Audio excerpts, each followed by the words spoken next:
What's up YouTube, this is Nagasaki Reactions and now it's time for Death Battle Sub-Zero versus Glacius. Now, I don't know who Glacius is.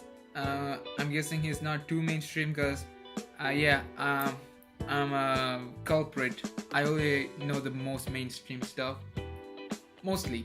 But yeah, Glacius, I have no idea where he's from, but that's what they're here for. They're gonna explain it to me. So I'm gonna be going over the death battle and the explanation too. So if you don't want to watch that, you've already seen it. I'm just gonna do a quick learning of that here. You can skip through all that part and get to the middle part. So let's do this. I'm rooting for Sub-Zero because I only know him so.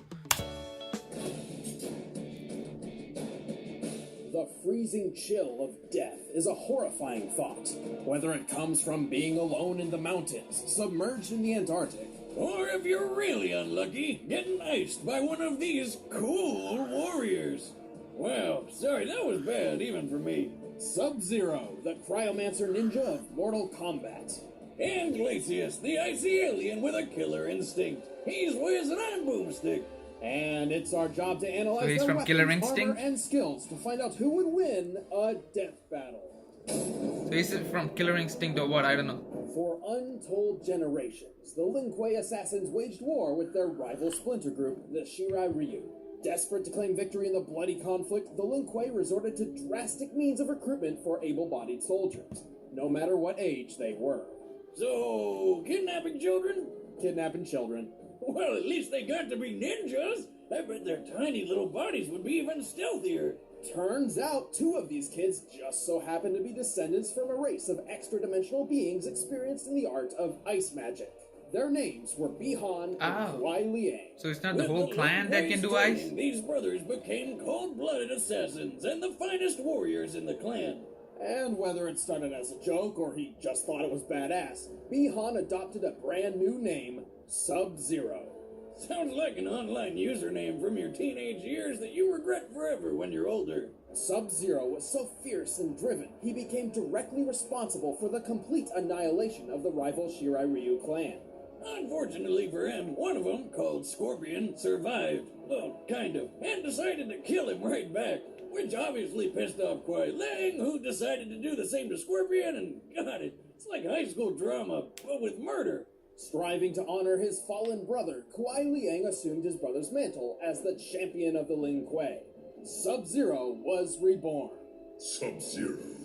This new Sub-Zero is a master of Shotokan Karate and Dragon Kung Fu, and enhances his martial arts with his deadly cryomantic abilities. Subby can freeze the moisture in the air to do tons of stuff. He can make his own personal slip and slide, perfect for surprise attacks. He can form all sorts of weapons out of thin air, like daggers, swords, or even ice hammers. But best of all, the dude can make ice so cold, it instantly freezes anybody who touches it. This can be achieved through Sub-Zero's Ice Blast projectile, or the Ice Clone technique, both of which completely immobilize his opponent for devastating follow-up attacks. Did he just make a perfect sculpture of himself? Why doesn't he go into the ice sculpting business? Dude would make a killing.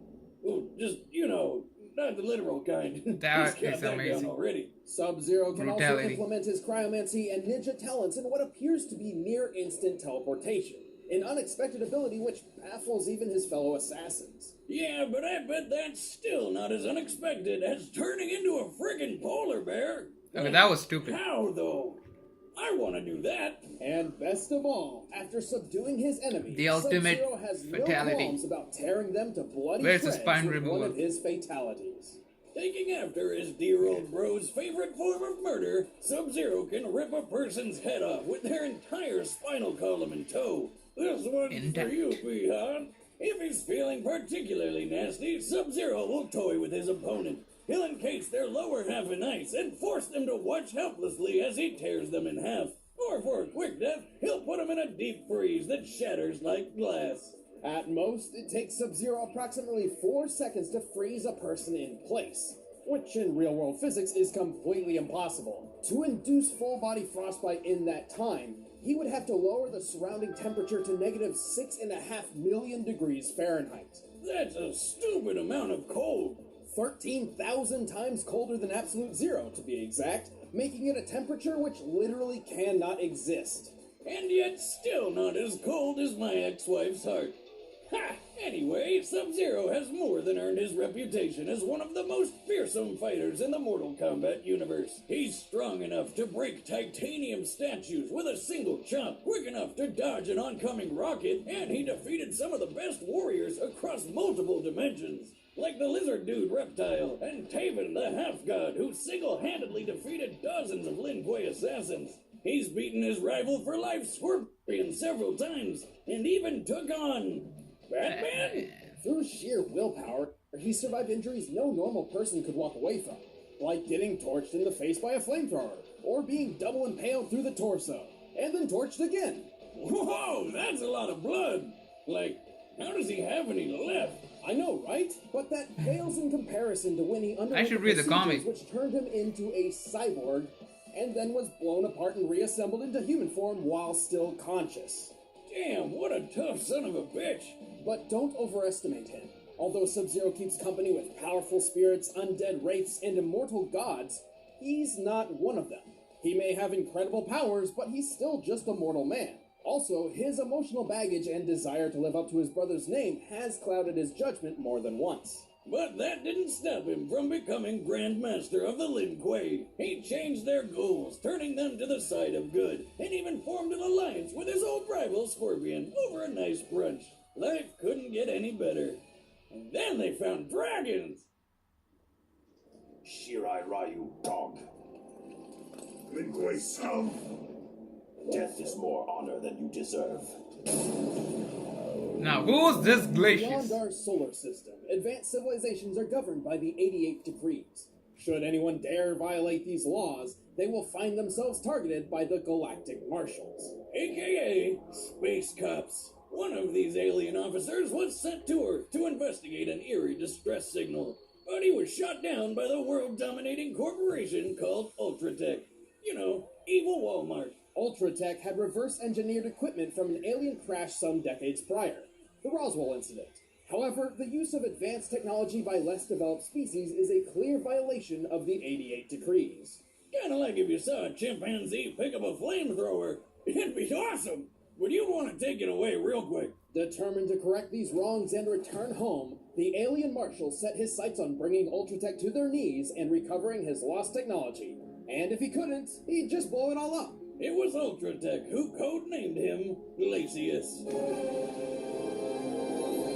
So they're using him? Don't let his name fool you. Glacius wasn't always known for his fancy ice powers. Actually, he comes from a race of aliens with weird telekinetic abilities. By manipulating simple molecular structures, Glacius can use the environment nearby to create armor around his inner body. This came in handy when his ship was shot down in Antarctica, and he lost his native shell. So he had no choice but to make a new shell out of ice, which permanently turned him into an abominable snow monster. With this new body, Glacius developed a fighting style to make the most of his new capabilities. Glacius prefers to fight at a distance, using his long-range ice-bending attacks. He can turn his limbs into huge ice lances to keep enemies at bay, create spiky hail projectiles, and even summon spires of ice right under his opponent. And did he just punch that guy with an ice sculpture of himself? More or less. That is the Shatter Technique, a powerful burst of energy which summons a mysterious uppercutting ice sculpture. Perfect for opening up some sweet combos on his foes. Still, for all his keep-away game, you'd think he'd be a total chump up close. But remember how he can move ice with his mind? Well, he can melt it too, including himself. By turning his body into liquid, he can evade oncoming attacks, surprise opponents from below with the aptly named Puddle Punch, and even completely dissolve people into nothing. And as an you added can't precaution, teleport. he can summon extra ice to his body to serve as thicker armor, though his molecular telekinesis is too limited to maintain this armor for long periods of time. He may be made of ice, but Glacius can still hit hard enough to launch opponents several stories into the air, including the 550-pound Fulgore units Ultratech is known for. He's cunning enough to not only infiltrate Ultratech's highly guarded facilities, but also surprise attack its highly advanced robotic CEO, Arya. Before making his move, by Arya's own calculations, Glacius was able to drop the temperature of the entire room by 122 degrees Fahrenheit in .026 seconds. That's a quarter of a tenth of a second. Just like Sub-Zero, he can lower a person's temperature by like thousands of degrees to freeze his opponents completely solid. And then he makes them explode with his mind. Maybe Glacius' real name is Kelvin, because that's colder than absolute zero. I feel like that was some sort of nerd joke. Yes, it was. Yeah, you're not allowed to make a joke ever again. Oh, why do you gotta be so cold? Anyway, in Glacius' mission to bring down Ultratech, he battled and defeated dozens of killer robots, a zombie pirate, a genetically engineered dinosaur fighter, and a werewolf. He even What killed is this game? Cinder, the guy who's made of friggin' fire. You know, opposite ice. Glacius is ridiculously intimidating, but he does have a weakness. His natural body within the ice is fragile and defenseless. His entire fighting style is built around keeping foes away for this very reason. So, how many licks does it take to get to the center of a Glacius? That's gross. What, he looks like a giant popsicle with legs. Come on! You know what, Boomstick? You're fucking weird. Plain and simple. This guy has different looks in different, games. Alright, the combatants are set. Let's end this debate once Sub-Zero, Glacius looks like a all this talk of these Groot people makes or me think of Swamp a Thing refrigerator, type of which character. Makes me think of food. So here we go. Now, I'm a man who likes a good home-cooked meal, but going out to buy or hunt my own food is a hassle. If only there was some way food could be brought straight to me. Good news, Boomstick. Introducing Blue Apron, the #1 fresh food delivery service in the country. Using only the freshest ingredients, Blue Apron delivers a kit of ready-to-cook meals straight to your door, along with easy-to-follow instructions. Plus, the ingredients are perfectly proportioned, so it cuts down on waste, and you know you're using the right amount. On top of that, you can log into their website and select... What if we don't have the utensils for the ingredients to be cooked in like some kind of huge baking oven or I don't know, something? Plus, it does feel rewarding cooking new and exciting meals right in your own home. This Don't is a just take our scam. word We have for to it. cook our We own want you to food. try it. Because you're watching Death Battle, That I can you do get myself. 3 meals free with free shipping by heading to blueapron.com/battle. Seriously, you will love how good it feels and tastes to create incredible home-cooked meals with Blue Apron. So don't wait. That's blueapron.com/battle. But right now, it's time for our Death Battle! Alright, Sub-Zero!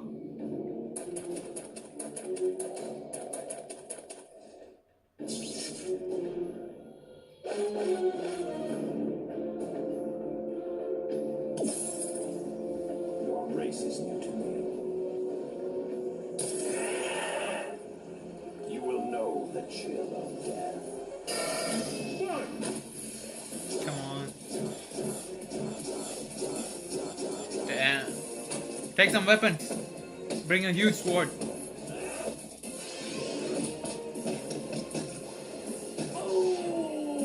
No. I should have known. Oh, fuck. Make your own ice clone. Come on, dude. Come on. It's your turn now. Challenge yourself. You're a formidable warrior, but you lack conviction.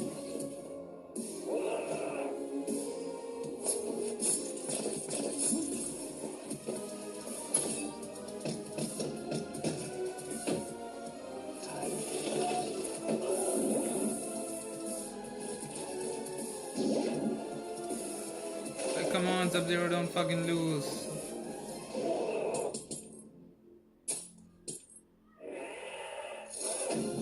Oh yeah! Oh yeah! That's over. That is over. Good match.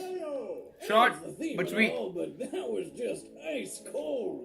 Glacius and Sub-Zero seem to be a near match in terms of cryomantic abilities, but it was Sub-Zero who had the training and the power to bring Glacius down. Sub-Zero has fought ninjas, robot ninjas, secret agents, movie stars, gods, and even fellow ice warriors. Glacius really didn't have anything Subby hadn't seen before. And while their speed was fairly similar, Sub-Zero's impressive reflexes and ninja-like skills gave him one of the most important edges in this fight. He could maneuver around Glacius' keep-away strategy, and his teleportation kept him a step ahead, even able to avoid Glacius' liquid form. And while Glacius did possess a minor form of telepathy, there's no evidence to suggest that it was used for anything other than direct communication. Sub-Zero could take a lot of hits, so he wasn't going down easy. But if you put their defenses side by side, Glacius' ice armor does seem better. But it really didn't matter because Subs could just chop right through it. Sub-Zero could shatter titanium statues in a single blow, a feat which requires at minimum 63,000 pounds of force per square inch. But everyone can do that in the game. Titanium is obviously tougher than ice. I love how he has kunais in his gloves. Blue ice, the purest and toughest form ice can take. It would still only take at most 57,000 pounds of force per square inch to crack his entire body in half. And he didn't even need to go that far. Just get to the squishy insides in the middle. I guess you could say that Glacius had his expectations shattered. The winner is Sub-Zero. Who's next? What's the next death battle? Hey, I'm Ben, I play Wiz, and I'm about to show you the matchup for the next death battle. And after that, please click that button over there to try first membership and see the next episode before anybody else. Thanks for watching. Oh, Android. Miss Marvel. I mean, Captain Marvel now, yeah. Yeah. So, the matchup was fair. You know, it's death battle. But maybe the hardcore Glacius fans know some secret techniques that they read somewhere or saw somewhere that could, you know, have made him want this match. That's the way it usually works, you know. Why didn't he do this? He could have done this and totally killed up. Nah, Sub-Zero had it because he has also done some crazy shit in his time. And the fact that he can teleport, use a nice clone the whole time he was fighting a clone and he didn't know it. So that's how it works, you know. So I guess. Cheers to Sub-Zero, and the next match is not that interesting, to be honest. I don't like the Wonder Woman knockoff, nor do I like this Android 18. I don't know, whatever. I was not into DBG that much. The original Dragon Ball, but not the whole Z thing, you know, when Goku was a child. So that match is not gonna be interesting for me. Maybe Wonder Woman versus Captain Marvel would have been a better one. So yeah, that's it. Like, subscribe, comment, share. What did you think of this match? I'll see you guys later. Goodbye.